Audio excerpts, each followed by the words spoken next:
السلام عليكم، اهلا بكل حبايبي. البطاطس المقلية ما يختلفش عليها اتنين، الكل بيحبها كبار وصغيرين. في الفيديو ده هخليكي تعملي احلى واجمل بطاطس مقلية في البيت بمكونين اتنين وبخطوات بسيطة. هتطلعي احلى واجمل بطاطس مقرمشة جدا من بره زي ما شفتوا في اول الفيديو، وطرية جدا من جوه وطعمها تحفة. ياريت تخليكي معايا للاخر علشان اقولك على الخطوات البسيطة وعلى المكونين اللي هتحطيهم على البطاطس تطلع معاكي احلى واجمل بطاطس. معايا اهوت نص كيلو من البطاطس، هما حبيتين كبار شوية، هما وزنهم 500 جرام. هنمسك البطاطس نقطعها كده، انا طبعا قشرتها وغسلتها، وهنقطعها صوابع بالطول، تكون كلها سمكها قد بعض وما تبقاش رفيعة قوي ولا تخينة قوي، يبقى السمك بتاعها زي ما انت شايفاه في الفيديو كده متوسط. هقطع البطاطس بتاعتي كلها وهغسلها غسلة كمان. وتعالي بقى اقولك اول خطوة هنعملها ايه في البطاطس. بعد ما قطعناها وغسلناها هنزل عليها بكوبايتين كبار مية ساقعة. تمام، وكمان هحط معاهم مكعبات تلج، يعني المية تكون ساقعة متلجة او مية ساقعة وتحطي معاها مكعبات تلج، او مية من الحنفية وتحطي معاها مكعبات تلج، المهم تكون مية متلجة جدا. وهسيبها منقوعة في المية المتلجة دي حوالي نص ساعة زي ما انت شايفة كده. بعد كده هصفيها من المية وهنشفها كمان بمناديل مطبخ كده، انا مش عايزة فيها اي نسبة مية خالص. هحطها في طبق تاني وهنشفها برضو كويس وهشيل منها اي مية زيادة. دي اول خطوة لازم تعمليها في البطاطس، المية المتلجة بتدي تماسك للبطاطس وتخليها تنزل النشا اللي فيها.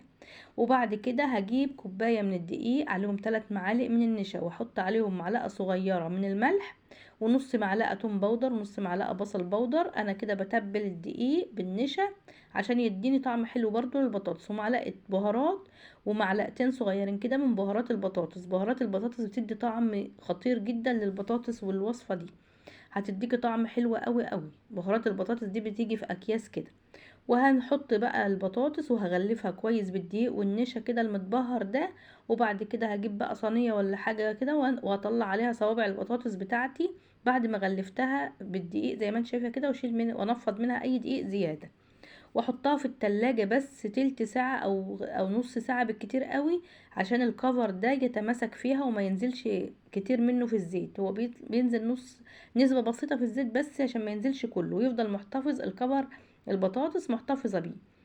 وفي زيت سخن على النار، وهنزل بقى بشوية من البطاطس بالشكل ده. احنا هنقلي البطاطس على مرتين، يعني اول مرة هنقليها نص قلية كده تستوي بس من جوه لكن ما تاخدش لون، هتخليها صفرة خفيف كده. هي بتبقى استوت من جوه، طبعا النار تبقى عالية يعني نسبيا عالية ومش واطية قوي، متوسطة كده. زي ما انت شايفة كده قليت البطاطس الكمية بتاعتي كلها نص قلية زي ما قلتلك، ونسيبها تبرد تماما. يعني بعد ما تقليها ما تحطهاش في تلاجة ولا اي حاجة، بتسيبيها تبرد لوحدها كده خالص، وبنرجع نقليها مرة تانية بقى عشان نديها اللون بتاعها بعد ما تبرد. هتقليها بقى لحد ما تاخد لون ذهبي جميل كده، وتبدأي تطلعيها في مصفى. اول مرة برضو طلعناها في مصفى، والمرة دي هنطلعها برضو في مصفى عشان تتصفى من اي زيت زيادة. ما بتشربش زيت اصلا خالص، وهتطلع معاكي مقرمشه. القليه الاولى بتديها سوا من جوه وطراوه كده من جوه، والقليه التانية دي بتديها بقى قرمشه من بره، وبتاخدي بقى الميكس ما بين الطريه من جوه والمقرمشه من بره، غير الطعم بقى البطاطس متبله كده مع الدقيق وطعمها تحفه. ما شاء الله بجد البطاطس رائعه وطعمها جميل، وزي ما انت شايفه كده طريه من جوه مقرمشه من بره، والكل هيحبها. وبرضو هنرش عليها رشة كده من بهارات البطاطس تعزز الطعم كمان. واعملي بقى احلى واجمل بطاطس، مش هتبطلي تعمليها كل يوم، انا متأكدة بعد ما تجربي الطريقة دي مش هتبطلي تعمليها كل يوم، الكل هيحبها كبير وصغير. يا ريت بقى تجربيها وان شاء الله تعجبك، وبألف هنا وشوفها مقدما. ولو عملتيها وعجبتك اعملي شير لاصحابك وحبايبك عشان يجربوها. ويا ريت بقى ما تنسينيش باللايك، ولو اول مره تشوفيني يسعدني جدا اشتراكك في قناتي وتفعيل زر الجرس على الكل عشان يوصلك كل جديد. واشوفكم على الف خير في فيديو جديد. سلام عليكم ورحمه الله وبركاته.